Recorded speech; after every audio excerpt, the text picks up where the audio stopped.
the suppressor, but you can avoid evil. Why? That makes you no different from the left. Well, the only difference is the left wants to do evil and avoid good. Right. That seems like a substantive difference to me. What's the way forward there for universities? It's hard. You can change a university department pretty quickly. If you get people there and then they train their doctoral students as well in charge of hiring and firing, then in pretty short order you can remake a department to be along, one line of thinking. Isn't it true in study after study that in most universities, 90% or more of the faculty would vote Democratic? Much More than, where's the path forward there? Try to at least find some balance in those. The governor of Florida has done a good job with the new school. Monarchy is the best form of government. Because it's most like God's government of the universe. With one God who has one great mind that brings things together. So he's like, well, yeah, sure. But then Aquinas is realistic enough to know it's very hard to find this godlike person and control it, right? So therefore, as you say, something like a mixed government has three elements. And I think you could trace Aquinas to someone like Robert Bellarmine, because it's pretty clear. I think Jefferson had Bellarmine in his library. Most people would have read him, but the other one, maybe more likely, is Hooker. It's called the judicious Hooker, late 16th century figure in the Anglican philosophical world. Certainly all the founders would have read him. And he has a clear connection to the medieval scholastics. It's interesting because you mentioned earlier the era in scholasticism.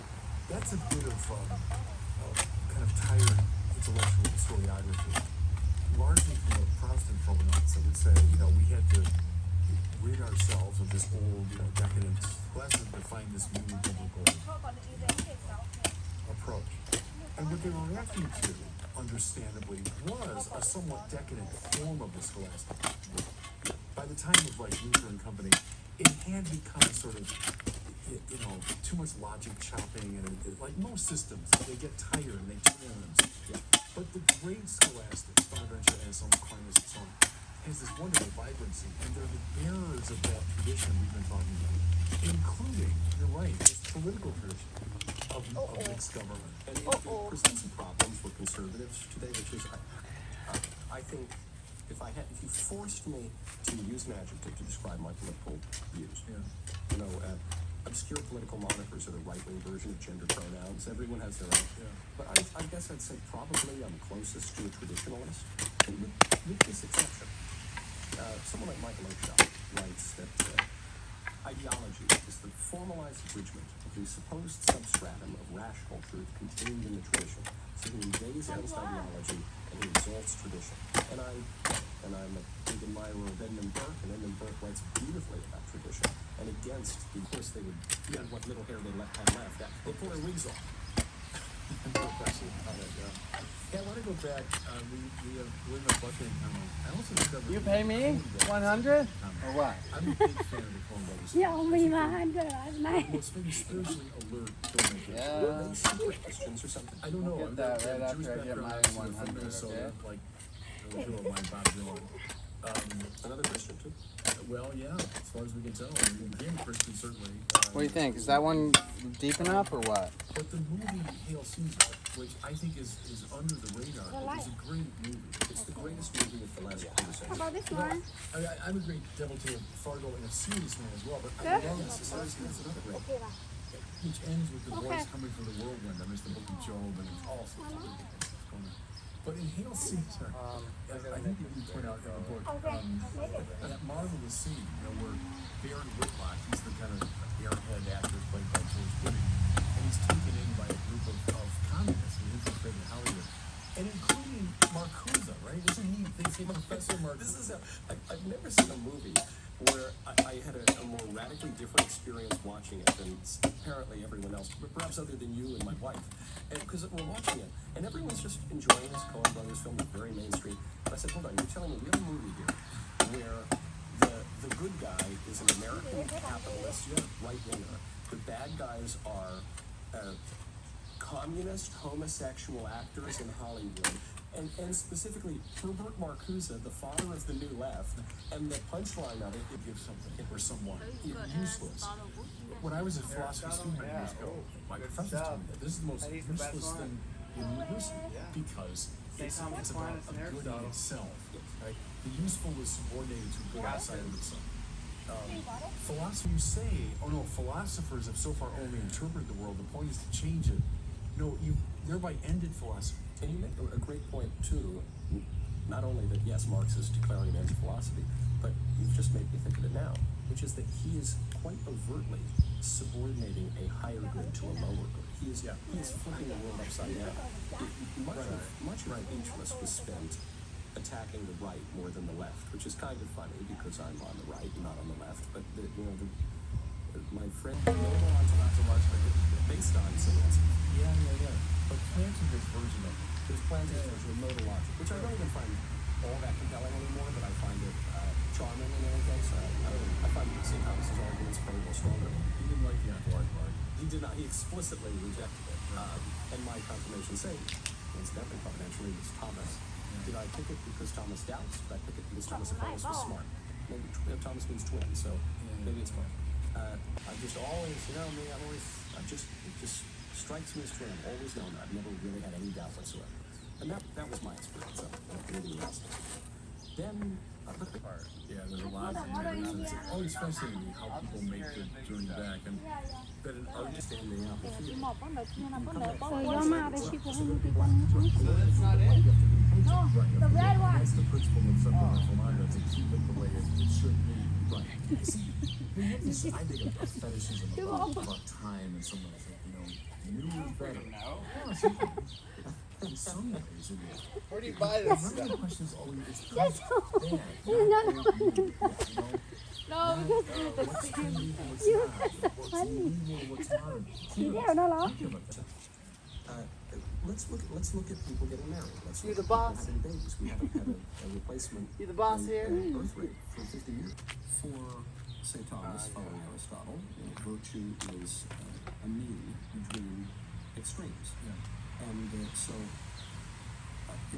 one extreme in politics, which is this kind of volunteerism that was really discussing. It's just about constant activism, cultural unity. There's another extreme that Christians who sometimes like to fall into, which is I guess if political you're quietness. It'll all work out. But I know how the story ends, so I have no role. Hold on. Certain Protestants might believe that Catholics don't believe that. Yeah, I know. We can cooperate with God's grace. And One thing in Europe with St. Peter is that the gates of hell will not prevail against it. Hell is coming after us, and we always do it. No, it's the contrary. The gates are the weakest. Đấy rồi này, có ra đây. Tối qua nó tới mà đi rải quấy gì vậy lấy nó Nếu mình cắt So cao not á. to prevail against it. In other words, this is a church on the march. The church is trying to bring the word of God to the whole world. So we shouldn't just acquiesce. không có đi ngồi đó chỉ có sao đi nghe đâu nó lớn lên đâu We should go on a march. a friend of mine once said, the historical period full of positive ideas. Cho nó cho chị có thì nó ăn kìa. What do you need? More water? No, that's not good. And in Latin. However, his thought remains more prevalent than ever, not only to theology and philosophy, but also to current conversations on how to build a more stable, more just, and more prosperous political order. Today we discuss the evergreen genius of one of Catholicism's greatest saints See, and what I'm doctors of saying the is you Church, need to figure out if whose they're legacy flush with continues one in another. life So and what love I'm of the like, contemporary Dominican theologian Father Paul Murray, who's Bishop of Turmoil right now, dominated by conflict. We've totally lost all sort of common moral ground. Why in the world would we spend time thinking about a medieval philosopher who lived 800 years ago and wrote in Latin?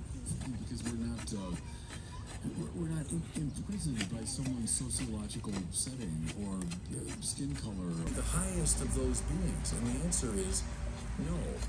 He's not the highest being, because that means he's delimited. That means he can be defined over and against other things. And that means by his very nature, he's definable. That means he has a finish or an end or a limit. That can't be true of God. So Thomas prefers him.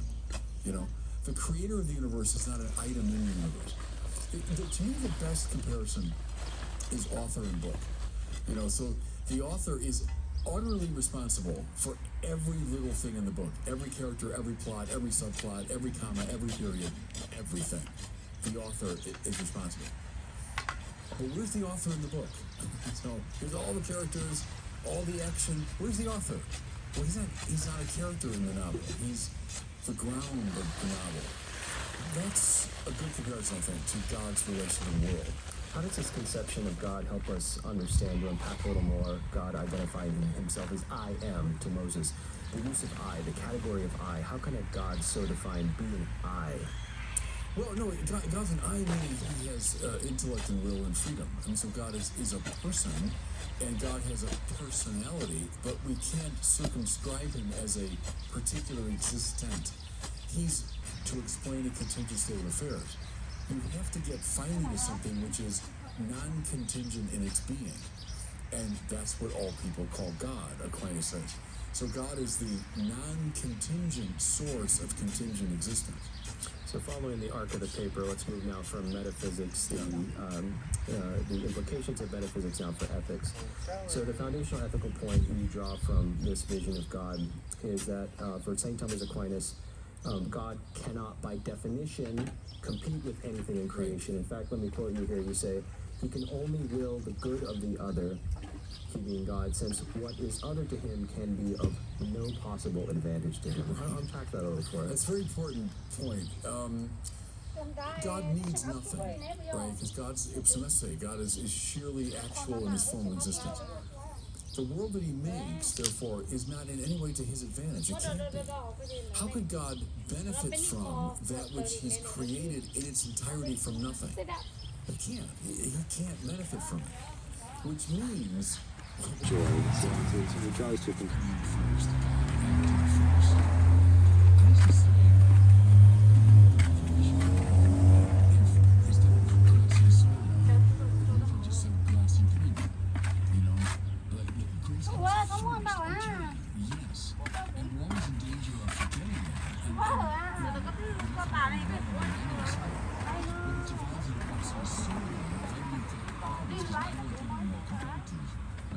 Thanks for joining us on the Word on Fire show.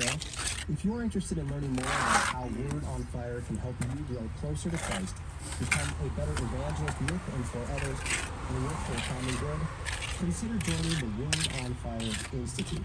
Check us out at institute.org. You know, kind of a struggling intellectual, but that's kind of a little arc of his life. One of my favorite biographical details from Marx's life is he had a live-in maid. Sounds like a little exploitation to me. Property is there. Yeah. Well, let's look at some of the main ideas of Marxism, which are sort of taken outside of his work as well. And the first is this idea of materialism, which is also connected to dialectical materialism. So what's going on there? Well, that's the Hegel connection. So the young man takes in Hegel's thought.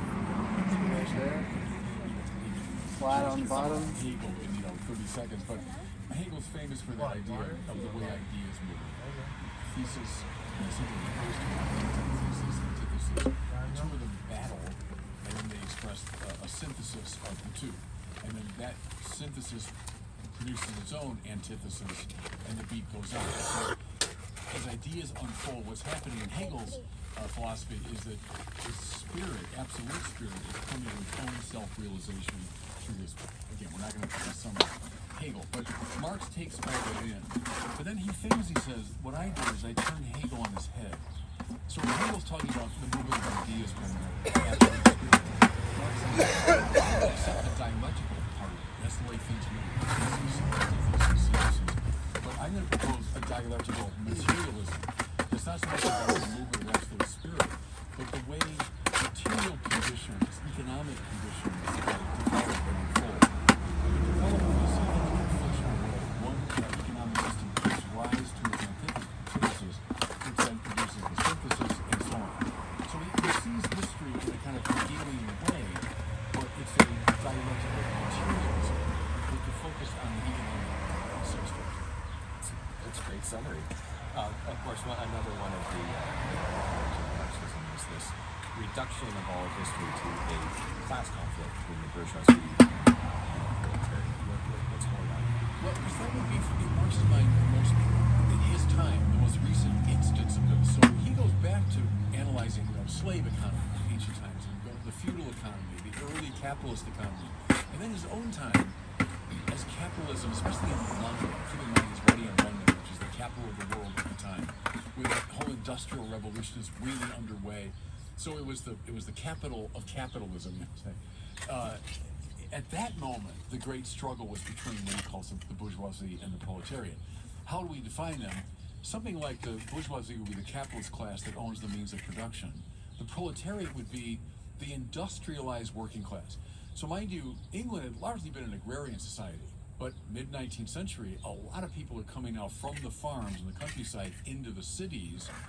Think Dickens now, that's the era, you know, factories and these kind of soulless places of production, and the people coming from the farms now becoming not farmers, but the proletariat, the industrialized working class.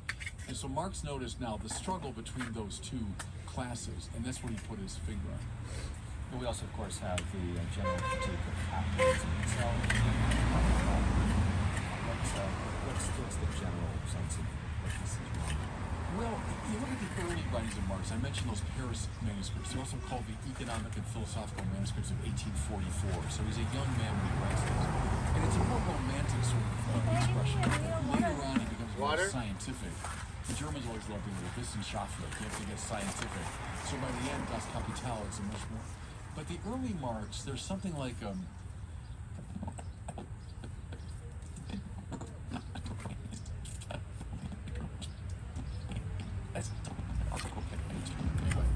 Marx felt that capitalist man was alienated in all sorts of ways. Alienated from his own freedom and productivity, because now he's being told by some hierarch or some capitalist what he has to do. Alienated from nature. So again, it's a sort of romantic vision. People have left the farms and close to the earth and all that. And now they're in these factories, city, dangerous, deracinated from nature. That's their environment. So they're alienated from that. Also, Marx alienated from themselves because they see in the product of their alienated labor a reflection of their own alienation. So here's an example he often uses, and to me it illustrates the Marxist thinking. A pin factory. So mid-19th century, imagine someone on a assembly line. Their entire job is to take a pin, put a head on it, put it back. Think of a Lucy show. So someone assembling pin, out of touch with nature, out of touch with his fellow human beings, in this sort of automaton mentality, forced to work against what he really wants to do. That's, I think, what Marx has in mind when he thinks of capitalism. And to be fair, capitalism circa 1860 is not like capitalism today. Why? Because of lots of reforms. Right. And I'm trying here to be fair to Marx and his followers. Things like, you know, child labor laws, restriction of the workday, unionization, antitrust legislation. All these ways that we reform the excesses of capitalism. Young Marx, especially, is writing at a time when the capitalist political economy in the West was rather brutal. And again, I mentioned Dickens. Read the novels of Dickens, and you see the conditions of the time. So, you know, he's complaining about the alienation that obtains at many levels. About Marxism, some critique of religion as a form of Marxism. Right. Now, there's something that I've always found of great interest, obviously, as a religious person.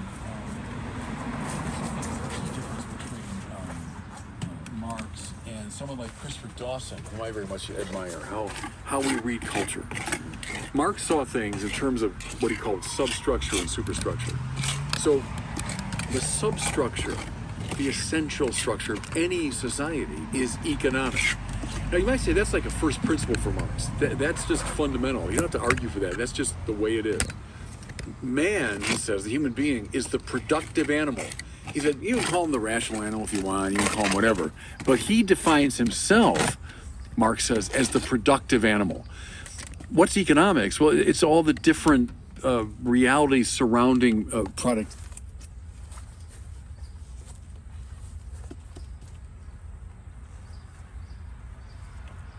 Is she gonna put music over this? Huh? She'll put music over that? So I that's learned all this this is core basis on economics. Now, 哦，以前知道。 economics will produce around itself, like a penumbra or like a carapace, a protective shell. And we call that culture. So the arts and science and music and literature. And You said we go to a Chinese buffet? You said we go to a buffet? It means by which the economic substructure. Did you say that earlier? How's that work? You can go. You said Chinese? The one, The good one? the one that's eating bling eye. That's good. Monopoly Fall? No. But we're gonna eat tonight a lot at Howie. Oh no. We eat really remember. We're gonna just eat other apple. We just eat for Asian food nearby here, babe.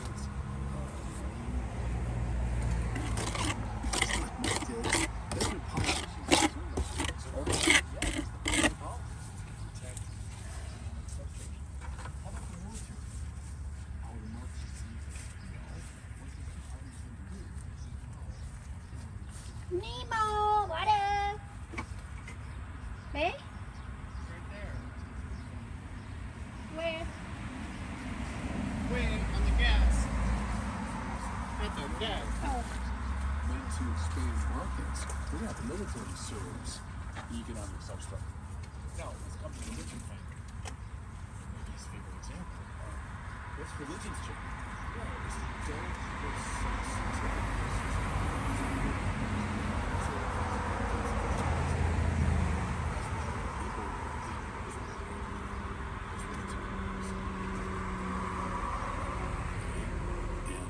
someday, when you die, you will go to heaven, and so it'll be okay. And when you're suffering here, this is part of a spiritual program that you should accept.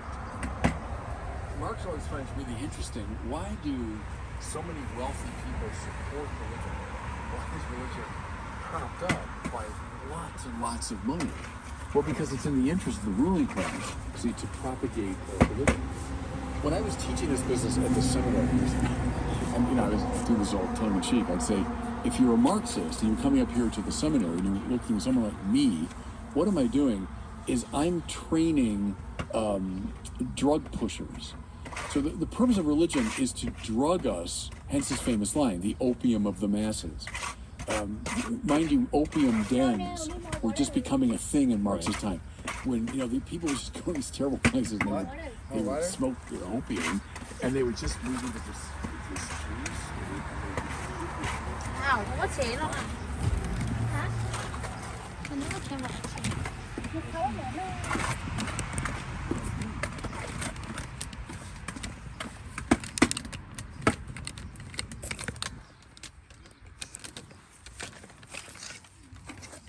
Ni có chút chế được.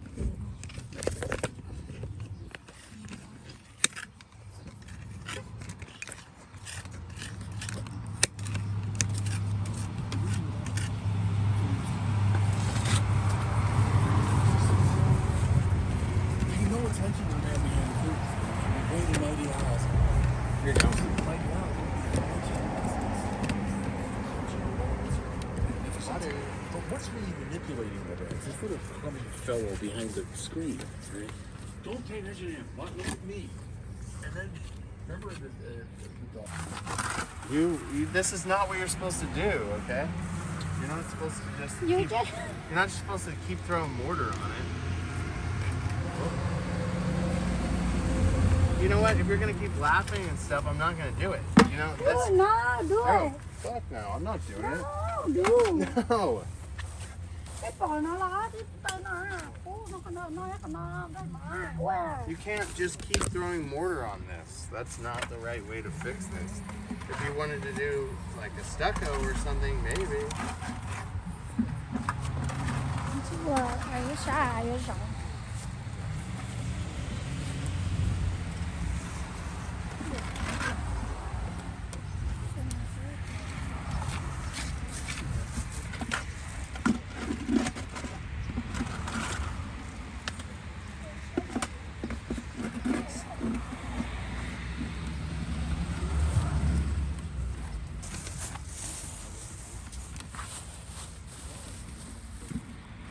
more. There's not.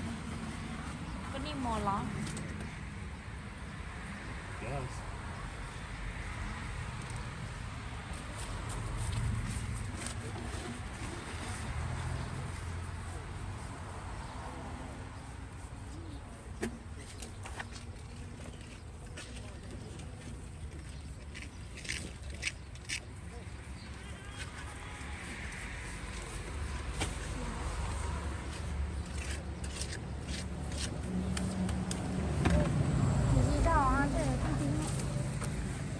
Yeah, go to Sawa. You do. ดูอย่างก็อ้วน You do. บางทีดูก็รอๆดีก็มันเนี่ย คุณเข้าไปกับคนตัวน่ะ เฮ้ยเขาได้รอ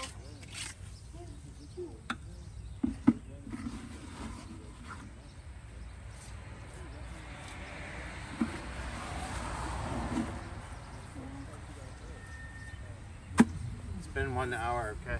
I'm gonna go do the fin. ถามบ้าเหรอ ก็ถามบ้าเที่ยงแกเขาเหรอ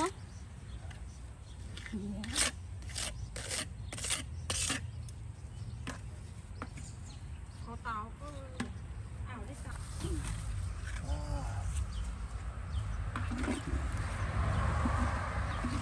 กูน่าเดี๋ยวฉันเอาไปเชื่อที่ตัว好像比较熟门挺菜的 Oh, that's your impact. Your drill suit. You can put a drill head on it, but it's not. It's more you. Well, oh, this wood is warped. You see that? 好啦，你ดูสกูมาของแกจะหนึ่งตัวหนึ่ง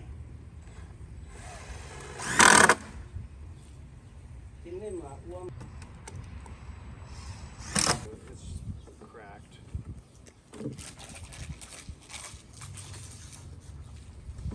There's a piece of concrete right here. Oh,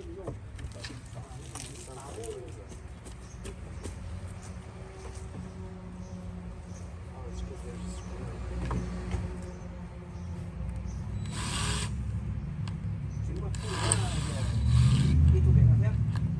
我世界。 Everything like that.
Starting to get kind of short here. See that? Oh yeah, that's okay. Because not even the dirt is not even.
go. Thanks. Yeah.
Short.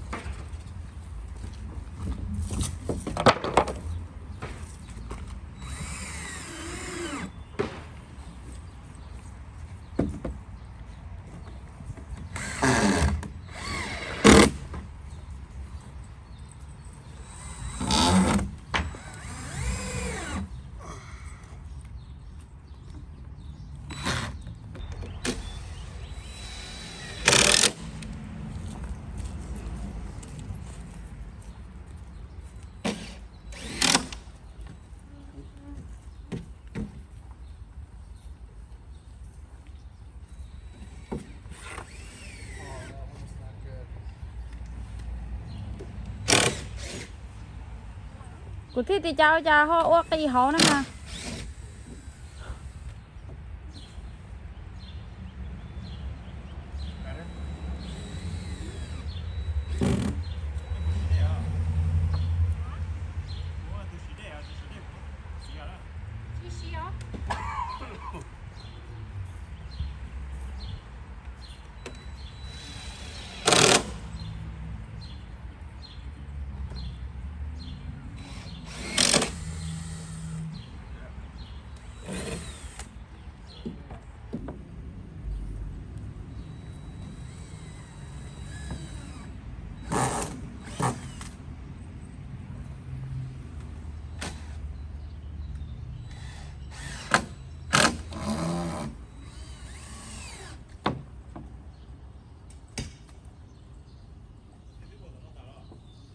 Quá à.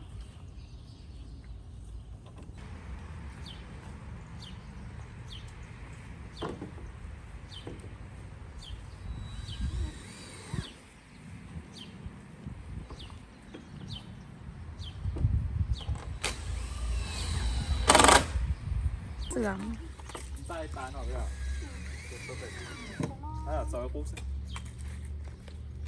저 200원 거 뛴 거잖아. 좋아. nó muốn mất lâu nữa. What? Do you have a filth bit? Don't in my face. Yeah, that's a square bit. So I'm gonna. Different one? That's a square bit. Yeah. Đâu hả? Tụi nó hả? Ở tụi nó à, nha nữa nè. Tụi nó đó.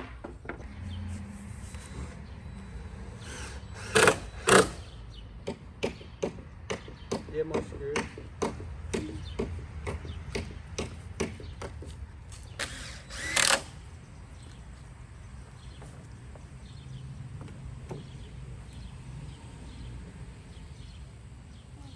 Any more? You're good. You can.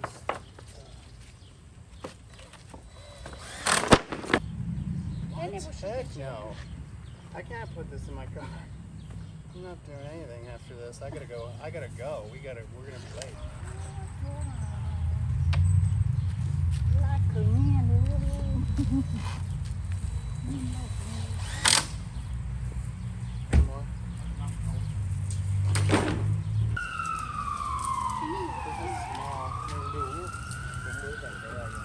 This is small. Cái xíu kia nữa hả? Everything nó